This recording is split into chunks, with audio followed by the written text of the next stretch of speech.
بسم اللہ الرحمن الرحیم۔ السلام علیکم میرے پیارے بھائیوں اور بہنوں، اللہ تعالیٰ کی بارگاہ میں دعا کرتے ہیں کہ یا اللہ اس رمضان ان تمام لوگوں کے دکھ اور تکلیفوں کو ختم کر دے جو نہ جانے کب سے کسی معجزے کے انتظار میں ہیں۔ اے اللہ سب کی عبادات، سب کی دعاؤں کو قبول فرما۔ یا اللہ اس رمضان کو تمام لوگوں کی مغفرت کا ذریعہ بنا دے، آمین ثم آمین۔ میرے پیارے بہن بھائیوں، ویڈیو کو مکمل دیکھا کریں اور کمنٹ ضرور کیا کریں کہ آپ کو ویڈیو کیسی لگی ہے۔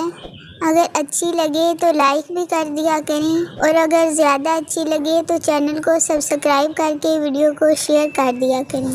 جزاک اللہ۔ رسول اللہ صلی اللہ علیہ وآلہ وسلم نے ارشاد فرمایا، ہر چیز کی زکوٰۃ ہے اور بدن کی زکوٰۃ روزہ ہے۔ باب الریان صرف روزہ داروں کے لیے ہے۔ حضرت سہل بن سعد رضی اللہ عنہ سے روایت ہے، میری اور آپ کے پیارے نبی حضرت محمد صلی اللہ علیہ وآلہ وسلم نے ارشاد فرمایا، جنت کے 8 دروازے ہیں جن میں سے ایک دروازے کا نام ریان ہے، اس دروازے سے صرف روزہ دار ہی داخل ہوں گے۔ صحیح بخاری۔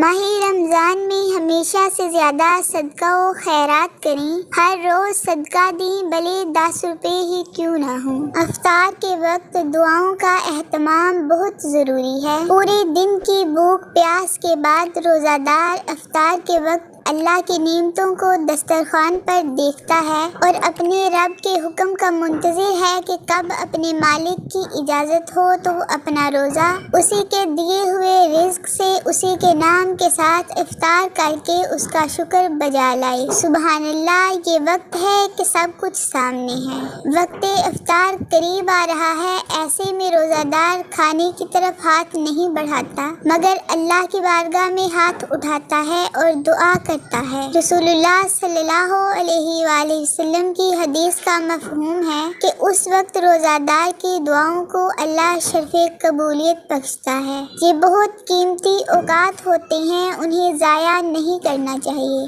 اپنے لیے، مسلم امہ کے لیے خوب دعائیں مانگیں، اس کے ساتھ ساتھ ساری انسانی ہدایت کے لیے بھی اللہ کے حضور خوب گڑ گڑا کر دعائیں مانگا کریں، اور آج افطار کے وقت جب دعا کریں تو اپنی پرخلوص دعاؤں میں مجھے ضرور یاد رکھیں۔ میری اور آپ کے پیارے نبی حضرت محمد صلی اللہ علیہ وآلہ وسلم جب افطار کرتے تو یہ دعا پڑھتے، پیاس ختم ہو گئی، رگیں تر ہو گئیں، اور اگر اللہ نے چاہا تو ثواب مل گیا۔ حدیث مبارکہ میں ہے، قیامت والے دن روزہ داروں کے لیے ایک سونے کا دسترخوان رکھا جائے گا جس سے وہ کھائیں گے، حالانکہ لوگ حساب کتاب کے منتظر ہوں گے۔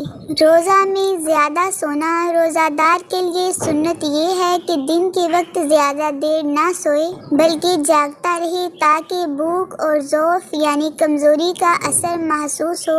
اگرچہ افضل کم سونا ہی ہے، پھر بھی اگر ضروری عبادات کے علاوہ کوئی شخص سویا رہے تو گناہگار نہ ہوگا۔ فرمان مصطفیٰ صلی اللہ علیہ وآلہ وسلم ہے، ماہ رمضان میں دل کھول کر خرچ کرو، چونکہ رمضان میں خرچ کرنا ایسا ہے جیسا کہ فی سبیل اللہ خرچ کرنا، یعنی اللہ کے راستے میں خرچ کرنا۔ سحری کھانے کی اہمیت حضرت عمر بن عاص رضی اللہ عنہ سے روایت ہے کہ نبی اکرم حضرت محمد صلی اللہ علیہ وآلہ وسلم نے ارشاد فرمایا، ہماری اور اہل کتاب کے روزوں میں فرق کرنے والی چیز سحری کا کھانا ہے۔ صحیح مسلم۔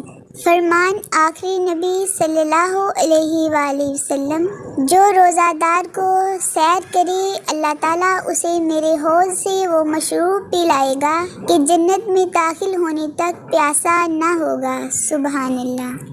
جو روزہ دار کو پانی پلائے گا اللہ عز و جل اسے میرے حوض سے پانی پلائے گا کہ جنت میں داخل ہونے تک پیاسا نہ ہوگا۔